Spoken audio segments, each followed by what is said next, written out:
dans cette visio sur la satisfaction et la fidélisation des cavaliers. On va démarrer en se présentant. Julien, Xavier, je vous laisse vous présenter. Merci, bonjour. Merci Clémentine. Bonjour à toutes et à tous. On est ravis de vous retrouver pour cette visio du lundi que vous propose chaque mois la Fédération pour qu'on aborde ensemble des choses qui sont importantes pour la vie de nos établissements. Aujourd'hui, comme vous l'a dit en intro Clémentine, on va parler de satisfaction et de fidélisation. C'est une question qui apparaît fondamentale. En tant que dirigeant, on est en train de préparer, voire on a déjà démarré chacun dans nos clubs, nos réinscriptions pour l'année prochaine. Et ça nous paraît important d'aborder aujourd'hui cette question avec vous. On sait qu'on dépense souvent beaucoup d'énergie et beaucoup de moyens pour aller chercher de nouveaux cavaliers, pour aller capter des nouveaux cavaliers dans nos clubs, mais on se pose peut-être pas assez la question de savoir comment, en tout cas, on peut mieux fidéliser ceux qui sont déjà présents et connaître en fait leur degré de satisfaction. Et on est persuadé aujourd'hui que concrètement, pour se garantir une bonne rentrée, en tout cas mettre toutes les chances de son côté, si on associe la fidélisation de nos cavaliers et le recrutement de nos cavaliers avec, comme vous le savez, tous les moyens que déploie la Fédération pour promouvoir l'équitation, notamment dans toutes les campagnes de rentrée et dans tous les plans communication qu'on met en place, j'allais dire, on s'assure en tant que dirigeant de sécuriser le mieux possible notre entrée. Alors, quand on parle de fidélisation, on a déjà abordé ensemble des grands principes, la prise de licence, le passage des galops, l'intégration dans un circuit de compétition, quel qu'il soit, quel que soit le niveau et la discipline. Aujourd'hui, on va aller un peu plus loin avec des nouvelles idées, des nouveaux outils, des nouveaux curseurs que l'on va vous présenter.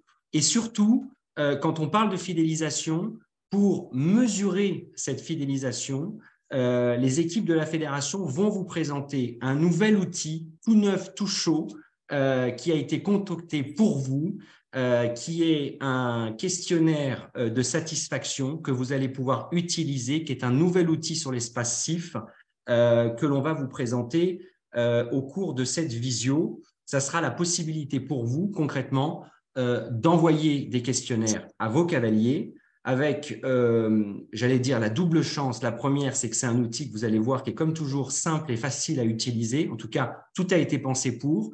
Et surtout, c'est un outil qui est rattaché à votre compte club et donc à vos licences FFE. Donc, c'est une base de données qui va toujours être à jour pour que vous puissiez vous adresser à l'ensemble de vos cavaliers.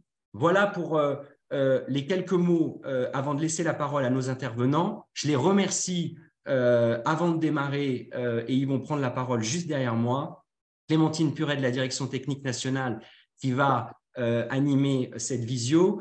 Elle sera accompagnée de Xavier Tirant, le responsable du service club et compétition qui vous présentera ce nouvel outil. Et je remercie et je salue la présence de Charlotte Mirapola qui nous vient de l'Hérault, même si on est en visio, du Poney Club de Mudaison, et qui, en tant que dirigeante, parce que vous savez qu'à chaque visio, on a des dirigeants qui sont présents pour faire des partages de terrain et qui, avec Clémentine, vous parlera également de fidélisation et de ce qu'elle fait dans son club pour que vous puissiez repartir avec des idées concrètes à mettre en place. Comme on vous l'a dit, c'est filmé, c'est enregistré, donc si vous avez besoin de la reconsulter, vous aurez tous les éléments ainsi que le PowerPoint à la fin de la visio. Vous n'oubliez pas également le chat dans lequel vous pouvez poser vos questions. On y répond ou on les garde à la fin pour vous répondre et tout le monde présent se fera un plaisir de répondre à toutes vos questions. Je vous souhaite une excellente visio et je te redonne la parole, Clémentine. Merci Julien. Alors, donc moi, je travaille à la Fédération, à la Direction technique de la Nationale et je suis le développement d'un outil informatique pour les dirigeants qui prend la forme d'un questionnaire de satisfaction et dont l'analyse est un peu plus poussée pour identifier les comportements de fidélité des licenciés, mieux comprendre leurs attentes et avoir une analyse force-faiblesse de sa structure. L'objectif à plus long terme de cet outil, c'est de permettre de mieux adapter l'offre à la demande en vue de fidéliser la clientèle club. Alors, pourquoi ce thème de la fidélisation? Donc, comme l'a dit Julien, l'acquisition de nouveaux clients et la fidélisation sont les deux principales clés du développement de nos activités. À savoir que la prospection de nouveaux clients coûte 5 à 7 fois plus cher que les coûts associés à la fidélisation.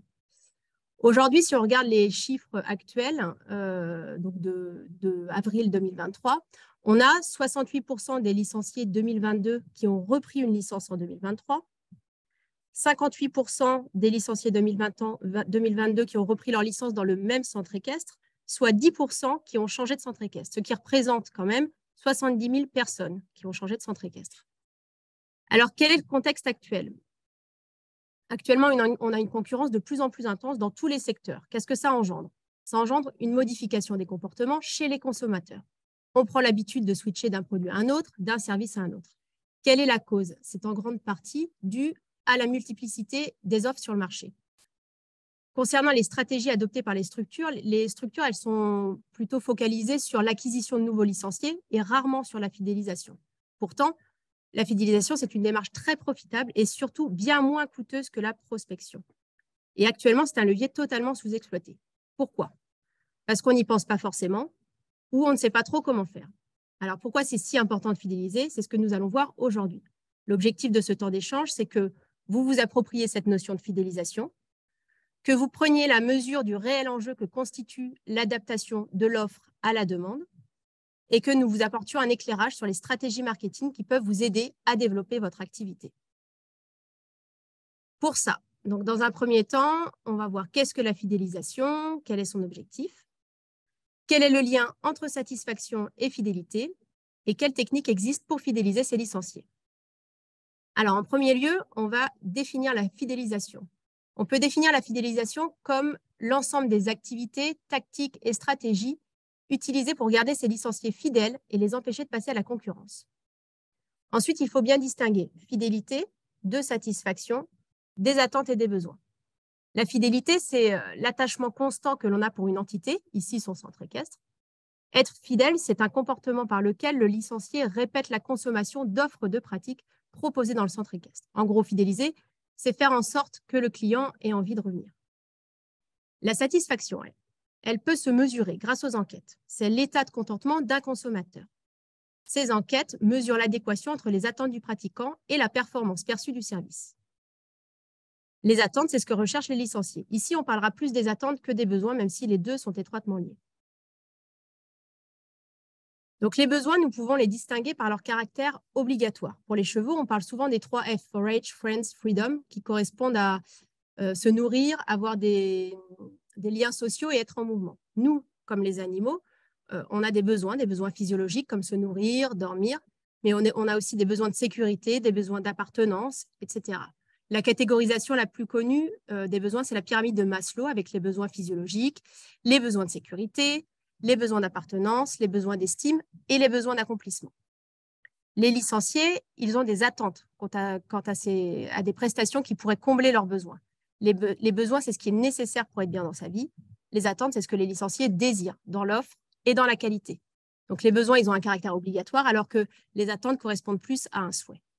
Et le fait de savoir identifier et répondre positivement à l'attente client constitue la clé de la fidélité. Alors, quel est l'objectif de la fidélisation? Actuellement, les clients sont de plus en plus volatiles, ce qui est dû en grande partie à la multiplication des offres sur le marché. On a donc des comportements de consommation qui se transforment. Aujourd'hui, il est nécessaire de repenser son approche client parce que la réalité, c'est qu'il est de plus en plus complexe de satisfaire et conserver ses clients. Pourquoi les clients ils sont de plus en plus volatiles? Plusieurs raisons qui peuvent expliquer ce phénomène et qu'on a déjà évoqué. La multiplication des offres, une exigence de satisfaction immédiate, une plus grande mobilité et donc des comportements de consommation qui se transforment. Pour limiter l'impact de cette volatilité, il est nécessaire d'adopter une stratégie commerciale, une démarche centrée sur le client ou le licencié, dont l'objectif est d'adapter l'offre à la demande. La fidélisation en créant un lien affectif entre le client et l'entreprise permet de réduire la volatilité des clients. Fidéliser, c'est faire en sorte que le client ait envie de revenir. Avant de chercher à attirer de nouveaux clients, il est donc important de ne pas perdre ceux déjà en place. Un licencié fidèle, théoriquement satisfait, il peut se constituer aussi ambassadeur du centre équestre, sachant que les coûts associés à une stratégie de fidélisation sont toujours moins élevés que ceux associés à une recherche ou une conquête de nouveaux clients. La fidélisation de votre clientèle contribue donc à réduire vos coûts de communication. Et plus un client fidélisé, il est plus autonome et il a moins besoin d'être accompagné qu'un nouveau client. En marketing, on a une règle qui s'applique dans plusieurs domaines, notamment en matière de fidélité, qui dit que 20% de votre clientèle la plus fidèle réalise 80% de votre chiffre d'affaires. Ces chiffres montrent clairement qu'un client fidélisé nous apporte plus que les autres et surtout qu'il consomme plus. Accroître son taux de fidélisation client, c'est par conséquent tout à fait déterminant d'un point de vue économique. Les dépenses engagées dans les actions de fidélisation sont donc rapidement rentabilisées. Et puis, fidéliser vous rend crédible. Comme on a déjà dit, un client fidèle, c'est un ambassadeur pour votre centre équestre. Il ne parle qu'en bien de vous, il vous recommande, sachant que le bouche à oreille, c'est le meilleur canal de promotion des centres équestres. Alors, quelques chiffres sur votre club. Je laisse Xavier aborder le dossier fidélité. On va faire un petit focus sur le dossier fidélité qui va être assez rapide parce qu'il y a quelques mois, on avait fait une visio complètement dédiée au dossier fidélité. Vous pouvez retrouver cette visio sur la chaîne YouTube de la FFE. Donc, le dossier fidélité, c'est une analyse individualisée pour chaque membre actif et qui va scanner ses licenciés et voir comment ils se comportent en termes de renouvellement de leur licence dans votre établissement. Donc, ces informations, vous y avez accès depuis votre espace club sur le CIF, une fois que vous êtes identifié avec votre code club. Dans le menu « Mon CIF » à gauche, vous avez un petit onglet, une petite rubrique « Mon dossier fidélité » qui, donc, je vous le disais, va scanner votre fichier licencié à 2 dates anniversaires dans l'année. Donc, une fois à mi-chemin, on va dire, au 31 mars. À titre d'information, au 31 mars, on a renouvelé 90% des licences du millésime précédent. Donc, au 31 mars et une étude finale au 31 août. Donc, qu'est-ce que vous trouvez dans le dossier fidélité? Vous allez trouver la progression de vos licences, c'est-à-dire qu'on va comparer l'évolution du nombre de licenciés au millésime précédent. On va également vous indiquer comment vous vous situez en termes de fidélité globale. L'année dernière, j'avais X licenciés dans mon établissement. Combien sont encore présents cette année? Et après, on va avoir une autre analyse un petit peu plus détaillée, c'est-à-dire qu'on va vous proposer de suivre le parcours des licenciés en fonction de leur date d'adhésion. C'est-à-dire que c'est le schéma que vous voyez à l'écran.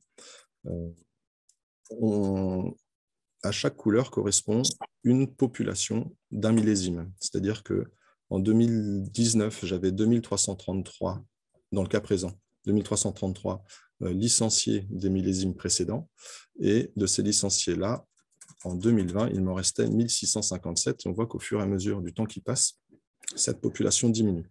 Et donc, ces chiffres-là, on les a par année ensuite. C'est-à-dire que le chiffre qui est marron en 2019, c'est les primo-adhérents de 2019. Marron clair, ce sont les primo-adhérents de 2020. Orange, les primo-adhérents de 2021. En bleu, vous retrouvez, tout en haut de chaque diagramme, vous retrouvez tous les licenciés qui sont arrivés chez vous pour la première fois, mais qui étaient déjà licenciés à la fédération. Et donc, qui viennent d'un autre club. C'est les 70 000 licenciés dont parlait Clémentine en début de présentation.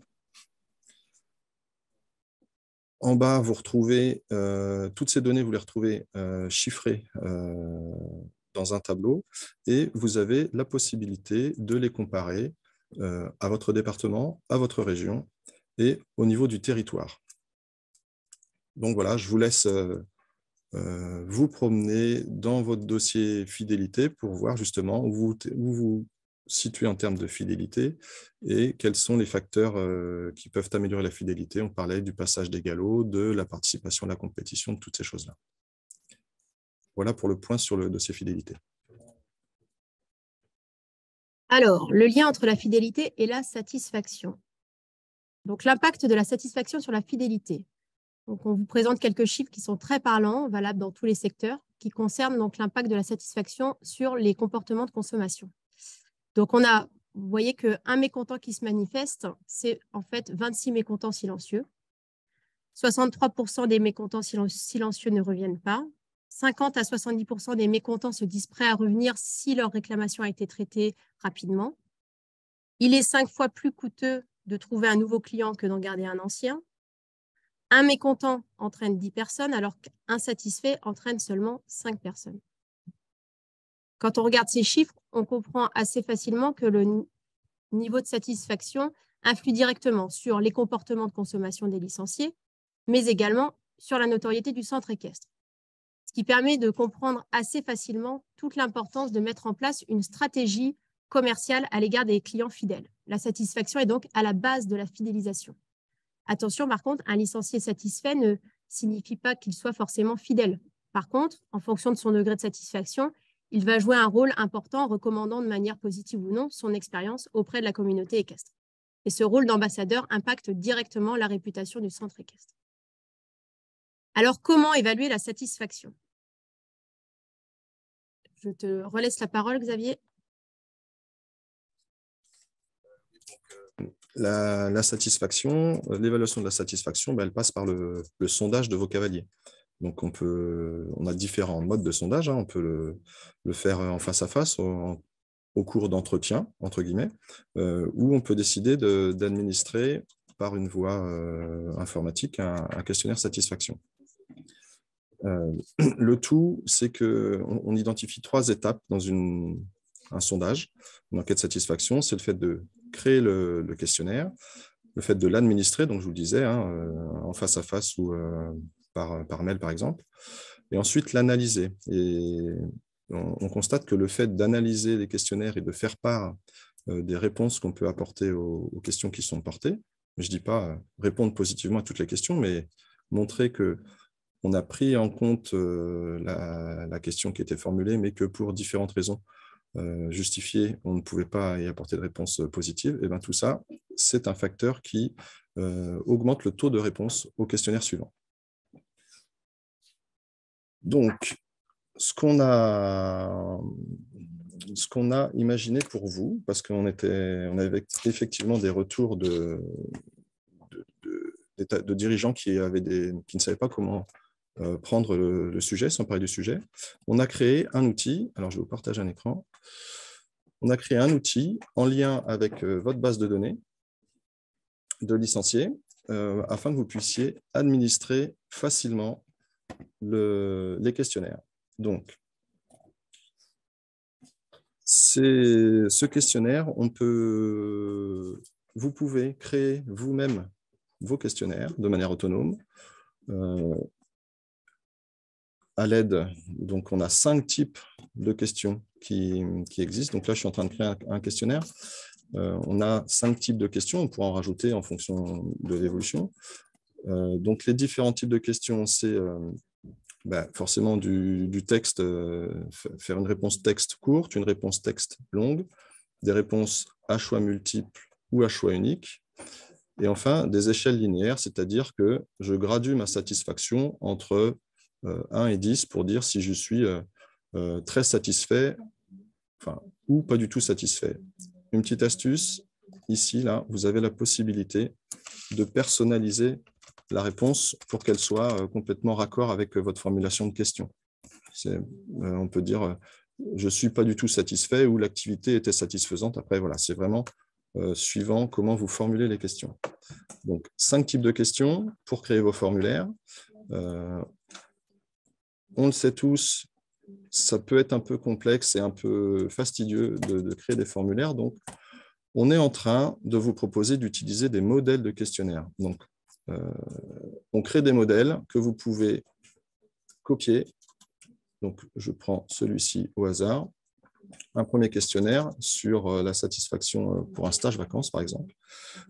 Il est assez court, je crois qu'il y a moins de 10 questions. Donc là, vous avez la possibilité de copier ce questionnaire, de le modifier en insérant peut-être une question dans les mêmes modalités, mais je peux aussi supprimer des questions, je peux changer l'ordre des questions avec les différentes flèches qui sont ici. Et une fois que j'ai enregistré ce questionnaire, ce modèle de questionnaire, je le retrouve dans mes questionnaires, ici. Je peux encore une fois revenir dessus pour le modifier. Et ce qui est intéressant, c'est que maintenant, je peux, une fois qu'il est créé, qu'il est bien à mon goût, je peux administrer le questionnaire. C'est-à-dire que j'ai une petite interface, j'ai cliqué sur l'enveloppe. Vous aurez en ligne, ne vous inquiétez pas, sur le premier écran, un petit mode d'emploi qui reprend toutes les étapes de la constitution d'un questionnaire et de son administration. Donc, je disais, je suis là, je souhaite maintenant, mon questionnaire existe et je souhaite l'envoyer à mes licenciés.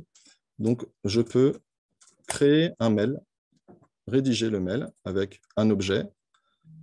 Ici, il sera personnalisé au nom et prénom du licencié à qui il est destiné. Là, je peux personnaliser un petit texte d'accueil. Encore ici, un petit texte de conclusion. Et ici, je vais avoir automatiquement le lien pour que les cavaliers puissent répondre au questionnaire. Est-ce qu'on peut me confirmer qu'on voit le type? Voilà. Donc, typiquement, le mail, c'est assez succinct, d'accord, mais c'est efficace et ça fonctionne. On est en train de voir pour que le bloc signature puisse être un petit peu plus personnalisé, peut-être avec un logo.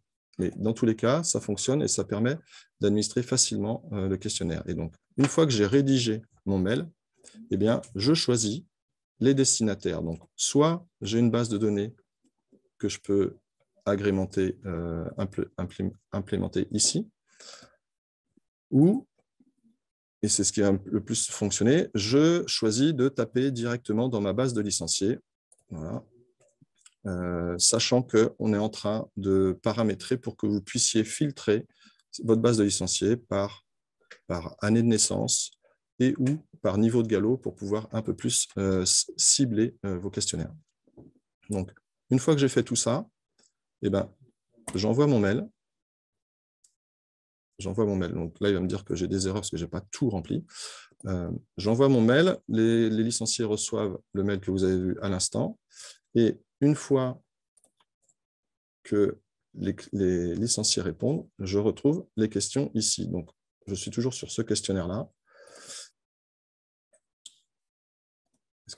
Et là, je vois que j'ai 3 personnes qui ont répondu.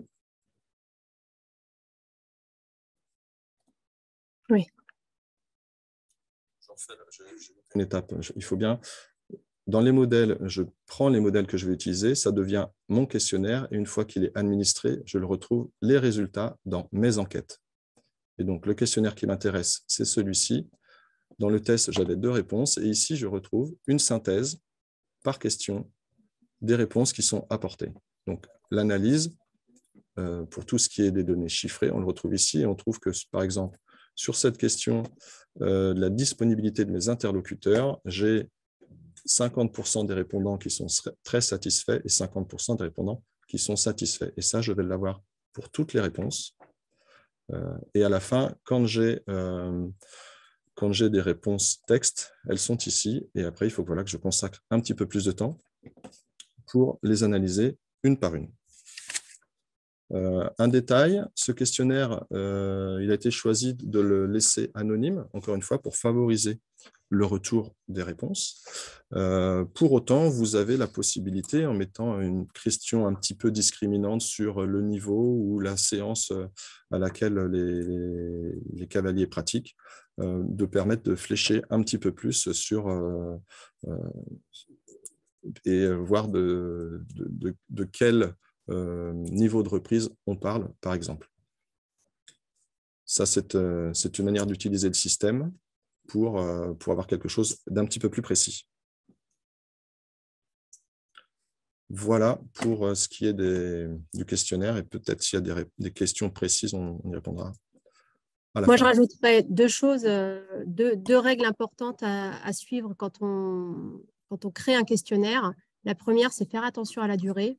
Il faut que ce soit, enfin, Xavier l'a déjà dit, mais je le rappelle, il faut vraiment que ce soit des questionnaires courts parce que voilà, faut penser à moins de 4 minutes, quoi. parce qu'on reçoit tous beaucoup de questionnaires. Si on veut que les gens répondent, il faut vraiment prévoir quelque chose de court. Et la deuxième règle, c'est attention à l'exploitation du questionnaire, c'est-à-dire il y a deux choses. Un, les échelles linéaires. Quand vous dites êtes-vous satisfait entre 1 et 5, si vous choisissez un nombre impair, les gens vont facilement mettre 3 et c'est très dur à exploiter derrière. Donc, pensez à mettre toujours un chiffre pair. Je pense que ça va peut-être faire l'objet d'un développement aussi, Xavier, d'avoir que des chiffres pairs. Parce que voilà, si c'est de 1 à 4, les gens ils sont obligés de trancher entre 2 et 3, satisfaits ou pas satisfaits. Et puis, éviter les champs de réponse libres.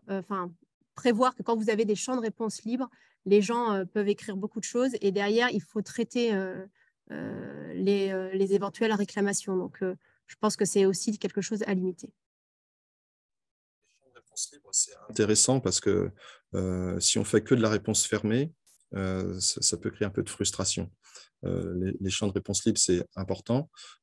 Pour autant, effectivement, ça ne doit pas constituer la majorité de votre questionnaire. Autrement, dans l'analyse, c'est un petit peu plus long. Alors, on continue. Donc, existe-t-il des techniques pour fidéliser ces licenciés? Alors, toutes les études rapportent que l'individualisation et la personnalisation sont au cœur des stratégies de fidélisation. L'idée, c'est d'offrir un niveau de qualité à la hauteur des attentes des licenciés, autant au niveau des offres de pratique que des services associés.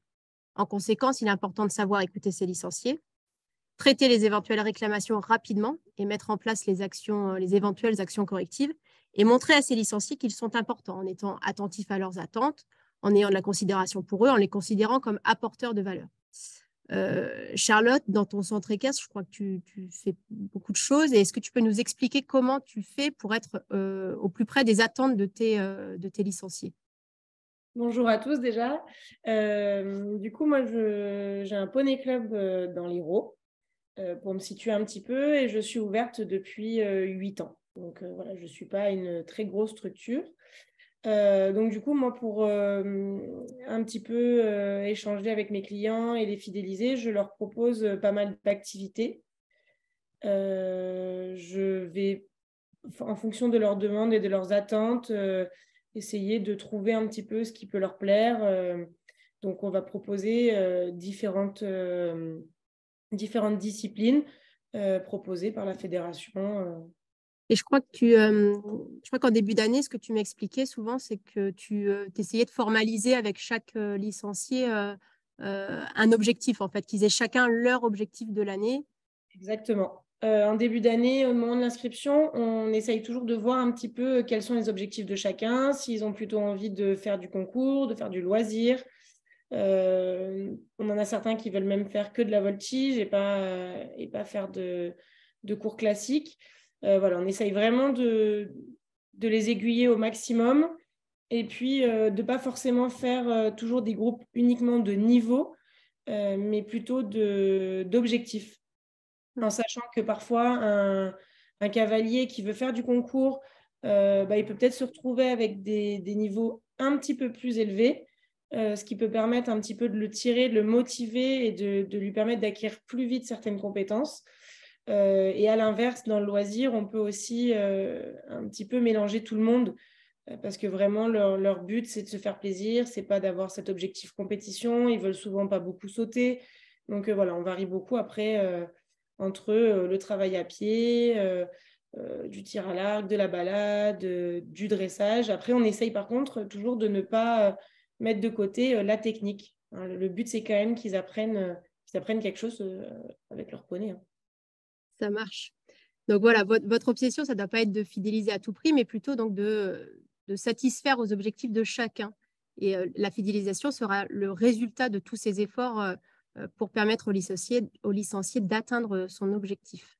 Donc, comme dit Charlotte, il y a plusieurs choses qui permettent d'offrir un parcours individualisé à chaque licencié. Donc, on peut fixer un objectif donc, de compétition, un objectif de fin de l'année, il faudrait que tu arrives à valider ton galop 2. Et puis, on a tous ces outils de la fédération qui permettent de créer un sentiment d'appartenance, la licence, les galops, tout ça. Alors, quelles sont les étapes à suivre pour fidéliser sa clientèle?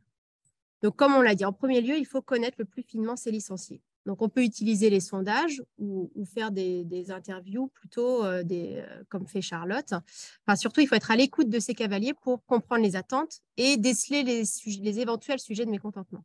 Il faut traiter les réclamations, s'il y en a, et offrir des solutions aux problèmes détectés. Et puis, voilà, il faut se questionner sur son offre de pratique pour qu'elle réponde aux attentes des licenciés. Il faut personnaliser son service. Et on peut aussi récompenser ses licenciés fidèles. On ne parle pas forcément d'offrir des séances d'équitation, mais leur offrir, par exemple, une communication privilégiée avec des informations en avant-première. Je crois que, Charlotte, toi, tu utilises beaucoup les réseaux sociaux. Qu'est-ce que tu mets en place, toi, pour fidéliser un petit peu Pardon ? Effectivement, moi, j'utilise beaucoup les réseaux sociaux. Je n'ai pas de site internet, en fait. Je fonctionne que par les réseaux sociaux et par les mails. On fonctionne beaucoup par les mails. On envoie beaucoup de mails aux parents. Et puis ensuite, on va beaucoup au contact de nos clients. C'est important que chaque monitrice aille au contact des parents, des enfants, et qu'on puisse ensemble définir les besoins. Voilà. Tu fais aussi je pense que tu fais pas mal d'événements conviviaux. Je pense à tes repas, tu en fais en début. Enfin, vas-y. Effectivement, on fait souvent un repas de début d'année. Donc, en fait, on loue un lieu, ou enfin, souvent on loue pas, non, on se fait prêter la salle des fêtes, par exemple, par le village, tout ça. Et de là, on fait venir un traiteur, chacun participe un petit peu au repas. Et puis, du coup, ça permet de tous se retrouver en début d'année pour fêter la bonne année. Se souhaiter une bonne saison, que les gens puissent se rencontrer entre eux aussi, échanger. Ensuite, on fait aussi en fin d'année notre fête du club, un petit peu comme tout le monde. Et là, pour le coup, on offre nos activités de manière à ce que chaque enfant puisse participer. On fait participer les parents. Et donc là, le soir, on finit par se retrouver tous autour d'un grand repas. C'est un petit peu la fête, c'est sympa. On fait la fin d'année, quoi.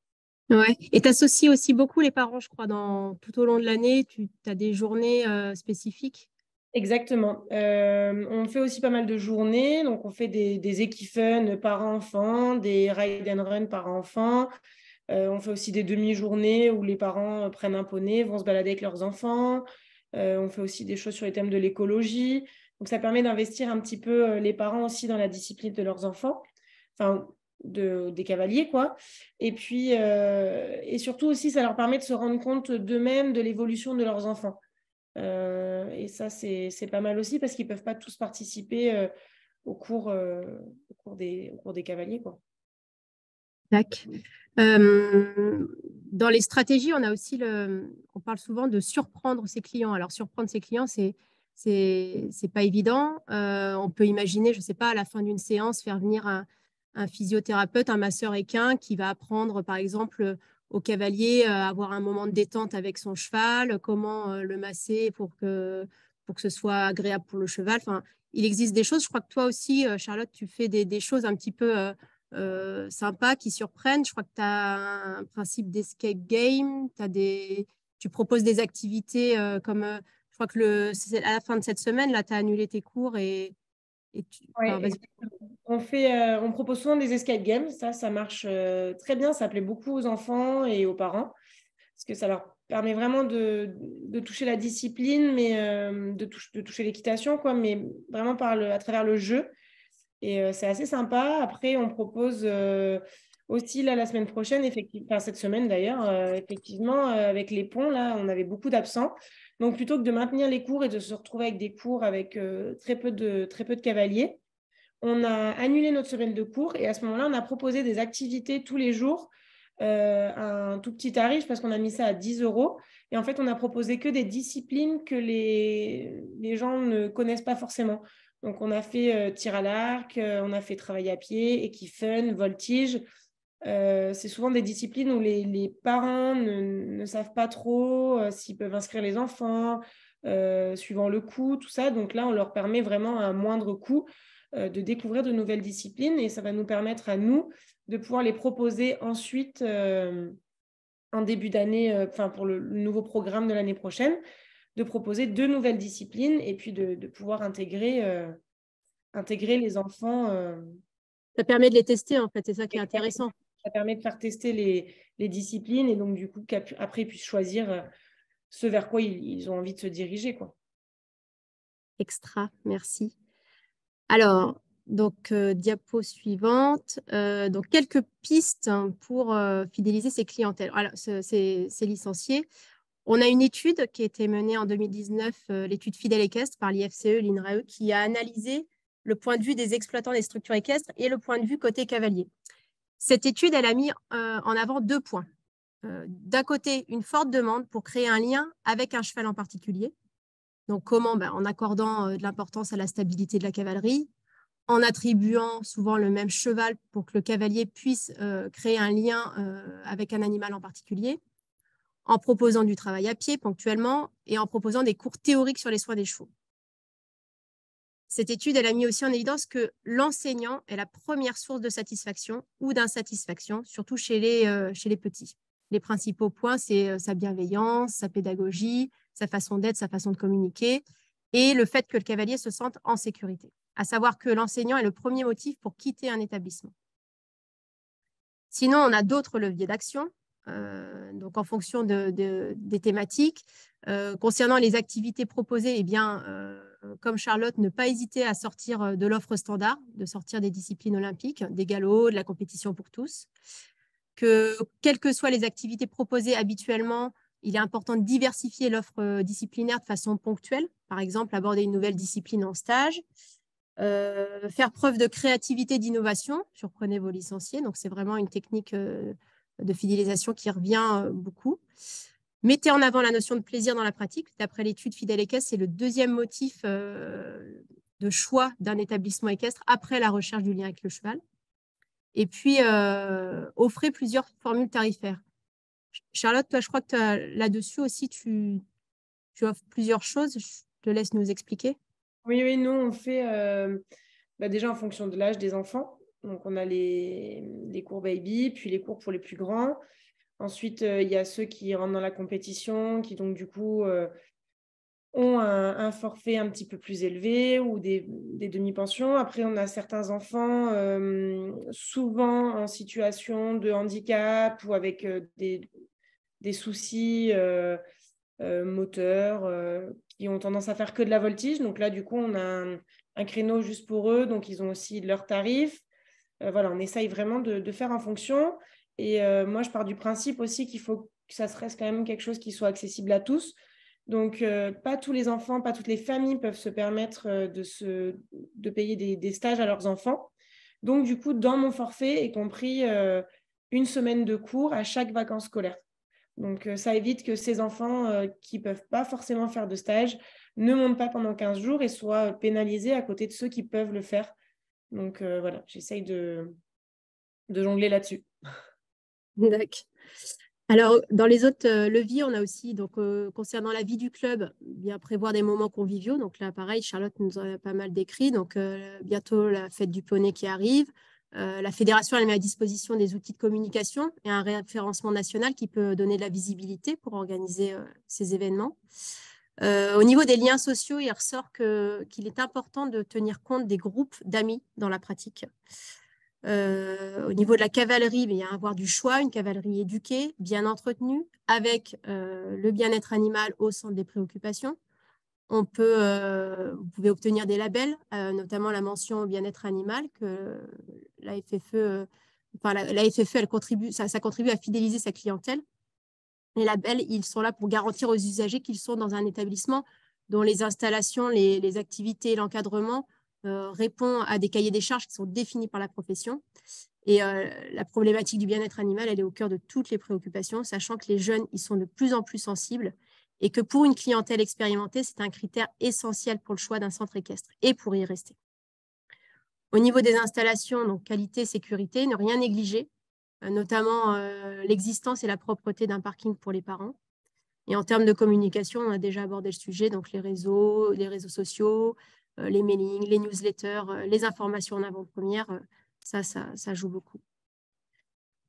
En conclusion, toutes les stratégies de fidélisation efficaces, elles reposent d'abord sur une bonne connaissance client. C'est un préalable indispensable. Si on ne connaît pas précisément qui sont les clients, ce qu'ils aiment, leurs attentes, ce qui les satisfait dans nos centres équestres et les points qu'ils jugent à l'inverse négatifs, on n'a aucune chance de réussir à les satisfaire et a fortiori à les transformer en clients fidèles. Et donc, adapter l'offre à la demande permet de satisfaire en grande partie ces licenciés, la satisfaction constituant la clé de la fidélisation. Et nous avons vu que les 2 leviers principaux pour agir sur cette fidélisation sont l'enseignant et la possibilité pour le licencié de créer un lien avec un animal en particulier. Voilà. Charlotte, tu veux rajouter quelque chose ? Moi, si j'avais juste un petit conseil à donner à chacun, et après, surtout, chacun doit faire comme il peut dans sa structure, avec ses moyens, avec ses possibilités. Moi, je sais que maintenant, j'ai la possibilité d'avoir le mercredi après-midi et le samedi matin, les jours où j'ai, enfin vraiment les créneaux où j'ai le plus de monde. Moi, personnellement, je ne donne plus de cours, en fait. Et je me promène un petit peu dans ma structure, je vais à la rencontre des parents, j'échange un petit peu avec eux, avec les enfants, je regarde un petit peu ce qui se passe, j'échange avec les parents principalement, et ce qui permet parfois de désamorcer un petit peu les problèmes ou de pouvoir tout de suite échanger, éviter qu'une situation prenne de l'ampleur alors qu'il n'y avait finalement aucune raison, d'expliquer parfois aux parents pourquoi on fait tel choix ou tel choix pour leurs enfants. Voilà. Et puis aussi, malgré tout, de tourner un petit peu au milieu des cavaliers, de vérifier qu'il n'y ait pas une mauvaise entente entre eux, qu'il n'y ait pas de mauvaises paroles. Et ça, je pense que c'est ce qui m'aide, en tout cas, pas mal actuellement. Après, je sais que ce n'est pas forcément possible de le faire pour tout le monde. Je n'aurais peut-être pas pu le faire il y a 2 ou 3 ans. Mais en tout cas, je pense que l'une des meilleures stratégies de communication, de fidélisation, c'est d'aller au contact de ses clients et de ne pas attendre qu'ils viennent à nous, en fait. Je pense que c'est pas mal. Oui, je suis bien d'accord. Merci beaucoup, Charlotte. Avec grand plaisir.